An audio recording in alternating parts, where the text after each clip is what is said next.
Welcome to day 112 of our one-year Bible reading plan. Today we read 1 Samuel chapter 16 and 17, where David is anointed as the future king, and then bravely defeats Goliath with unwavering faith in God. In Luke 19 verses 28 to 48, Jesus makes his triumphal entry into Jerusalem and cleanses the temple, revealing his passion for true worship. Let's dive in. 1 Samuel chapter 16. The Lord said to Samuel, "How long will you mourn for Saul, since I have rejected him as king over Israel? Fill your horn with oil and be on your way. I am sending you to Jesse of Bethlehem. I have chosen one of his sons to be king." But Samuel said, "How can I go? If Saul hears about it, he will kill me." The Lord said, "Take a heifer with you and say, 'I have come to sacrifice to the Lord.' Invite Jesse to the sacrifice, and I will show you what to do. You are to anoint for me the one I indicate." Samuel did what the Lord said. When he arrived at Bethlehem, the elders of the town trembled when they met him. They asked, "Do you come in peace?" Samuel replied, "Yes, in peace. I have come to sacrifice to the Lord. Consecrate yourselves and come to the sacrifice with me." Then he consecrated Jesse and his sons and invited them to the sacrifice. When they arrived, Samuel saw Eliab and thought, "Surely the Lord's anointed stands here before the Lord." But the Lord said to Samuel, "Do not consider his appearance or his height, for I have rejected him. The Lord does not look at the things people look at. People look at the outward appearance, but the Lord looks at the heart." Then Jesse called Abinadab and had him pass in front of Samuel. But Samuel said, "The Lord has not chosen this one either." Jesse then had Shammah pass by, but Samuel said, "Nor has the Lord chosen this one." Jesse had 7 of his sons pass before Samuel, but Samuel said to him, "The Lord has not chosen these." So he asked Jesse, "Are these all the sons you have?" "There is still the youngest," Jesse answered. "He is tending the sheep." Samuel said, "Send for him. We will not sit down until he arrives." So he sent for him and had him brought in. He was glowing with health and had a fine appearance and handsome features. Then the Lord said, "Rise and anoint him. This is the one." So Samuel took the horn of oil and anointed him in the presence of his brothers. And from that day on the Spirit of the Lord came powerfully upon David. Samuel then went to Ramah. Now the Spirit of the Lord had departed from Saul, and an evil spirit from the Lord tormented him. Saul's attendants said to him, "See, an evil spirit from God is tormenting you. Let our Lord command his servants here to search for someone who can play the lyre. He will play when the evil spirit from God comes on you, and you will feel better." So Saul said to his attendants, "Find someone who plays well and bring him to me." One of the servants answered, "I have seen a son of Jesse of Bethlehem who knows how to play the lyre. He is a brave man and a warrior. He speaks well and is a fine-looking man, and the Lord is with him." Then Saul sent messengers to Jesse and said, "Send me your son David, who is with the sheep." So Jesse took a donkey loaded with bread, a skin of wine, and a young goat, and sent them with his son David to Saul. David came to Saul and entered his service. Saul liked him very much, and David became one of his armor-bearers.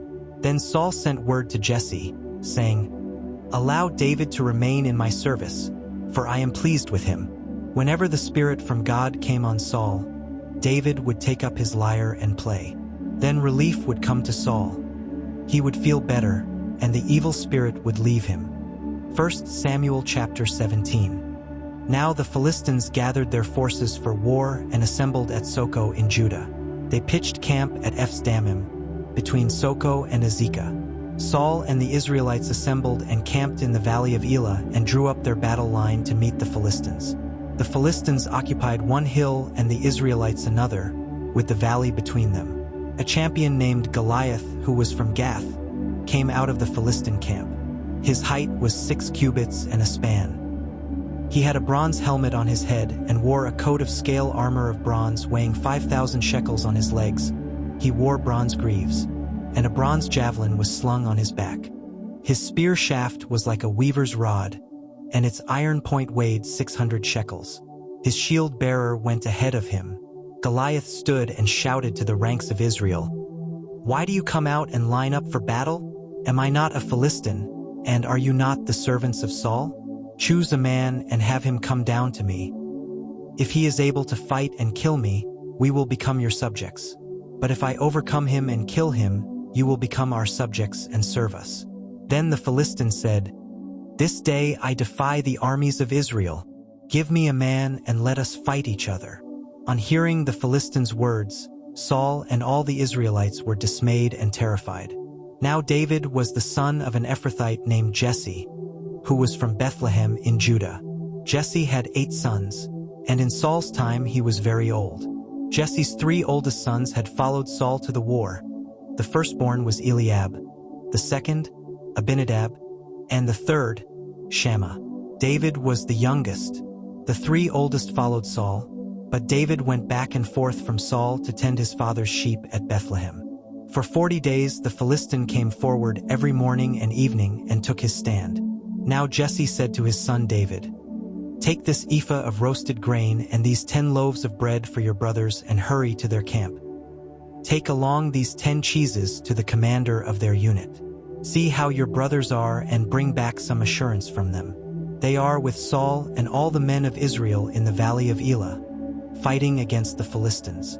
Early in the morning David left the flock in the care of a shepherd, loaded up and set out, as Jesse had directed. He reached the camp as the army was going out to its battle positions, shouting the war cry. Israel and the Philistines were drawing up their lines facing each other. David left his things with the keeper of supplies, ran to the battle lines and asked his brothers how they were. As he was talking with them, Goliath, the Philistine champion from Gath, stepped out from his lines and shouted his usual defiance, and David heard it. Whenever the Israelites saw the man, they all fled from him in great fear. Now the Israelites had been saying, "Do you see how this man keeps coming out? He comes out to defy Israel. The king will give great wealth to the man who kills him. He will also give him his daughter in marriage and will exempt his family from taxes in Israel." David asked the men standing near him, "What will be done for the man who kills this Philistine and removes this disgrace from Israel? Who is this uncircumcised Philistine that he should defy the armies of the living God?" They repeated to him what they had been saying and told him, "This is what will be done for the man who kills him." When Eliab, David's oldest brother, heard him speaking with the men, he burned with anger at him and asked, "Why have you come down here? And with whom did you leave those few sheep in the wilderness?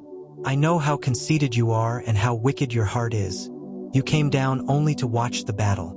Now what have I done?" said David. "Can't I even speak?" He then turned away to someone else and brought up the same matter, and the men answered him as before. What David said was overheard and reported to Saul, and Saul sent for him. David said to Saul, "Let no one lose heart on account of this Philistine. Your servant will go and fight him." Saul replied, "You are not able to go out against this Philistine and fight him. You are only a young man, and he has been a warrior from his youth." But David said to Saul, "Your servant has been keeping his father's sheep. When a lion or a bear came and carried off a sheep from the flock, I went after it, struck it and rescued the sheep from its mouth.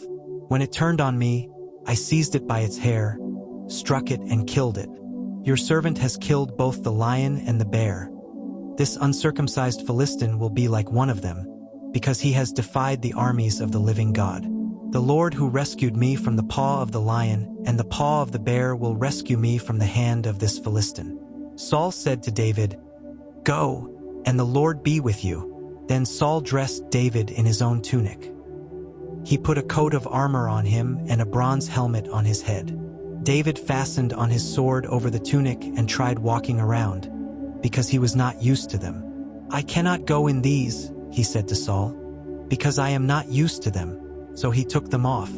Then he took his staff in his hand, chose 5 smooth stones from the stream, put them in the pouch of his shepherd's bag and, with his sling in his hand, approached the Philistine. Meanwhile, the Philistine, with his shield-bearer in front of him, kept coming closer to David.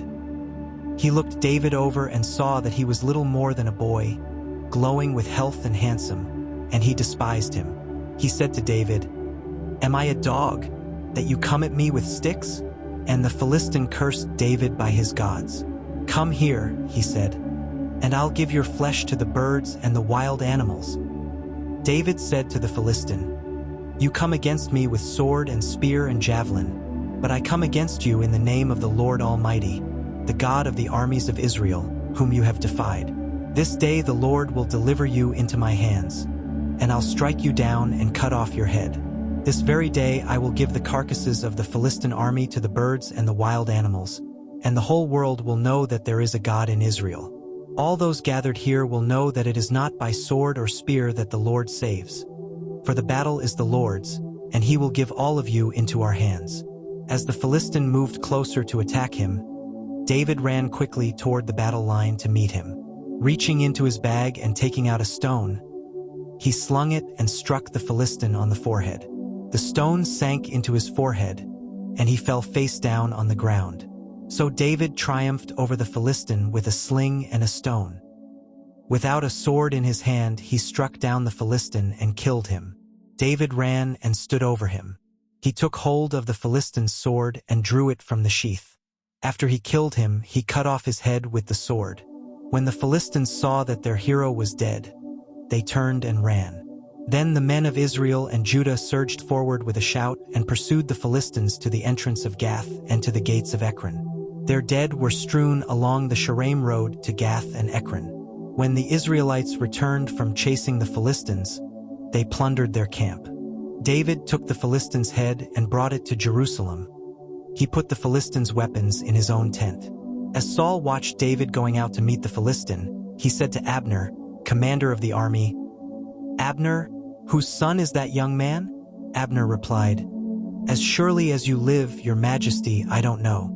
The king said, "Find out whose son this young man is." As soon as David returned from killing the Philistine, Abner took him and brought him before Saul, with David still holding the Philistine's head. "Whose son are you, young man?" Saul asked him. David said, "I am the son of your servant Jesse of Bethlehem." Luke chapter 19, 28-48. After Jesus had said this, he went on ahead, going up to Jerusalem. As he approached Bethphage and Bethany at the hill called the Mount of Olives, he sent 2 of his disciples, saying to them, "Go to the village ahead of you, and as you enter it, you will find a colt tied there, which no one has ever ridden. Untie it and bring it here. If anyone asks you, 'Why are you untying it?' say, 'The Lord needs it.'" Those who were sent ahead went and found it just as he had told them. As they were untying the colt, its owners asked them, "Why are you untying the colt?" They replied, "The Lord needs it." They brought it to Jesus, threw their cloaks on the colt, and put Jesus on it. As he went along, people spread their cloaks on the road. When he came near the place where the road goes down the Mount of Olives, the whole crowd of disciples began joyfully to praise God in loud voices for all the miracles they had seen. "Blessed is the King who comes in the name of the Lord. Peace in heaven and glory in the highest." Some of the Pharisees in the crowd said to Jesus, "Teacher, rebuke your disciples." "I tell you," he replied, "if they keep quiet, the stones will cry out." As he approached Jerusalem and saw the city, he wept over it and said, "If you, even you, had only known on this day what would bring you peace, but now it is hidden from your eyes. The days will come upon you when your enemies will build an embankment against you and encircle you and hem you in on every side.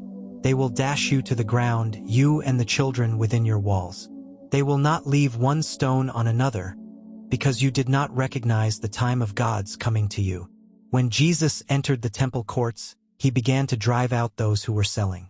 "It is written," he said to them, "My house will be a house of prayer, but you have made it a den of robbers." Every day he was teaching at the temple. But the chief priests, the teachers of the law, and the leaders among the people were trying to kill him. Yet they could not find any way to do it because all the people hung on his words. Thank you for joining today's Bible reading. Like David, may we trust God no matter how big the giants in our lives may seem. And like Jesus, let's honor the sacred spaces in our hearts and lives. See you tomorrow for day 113.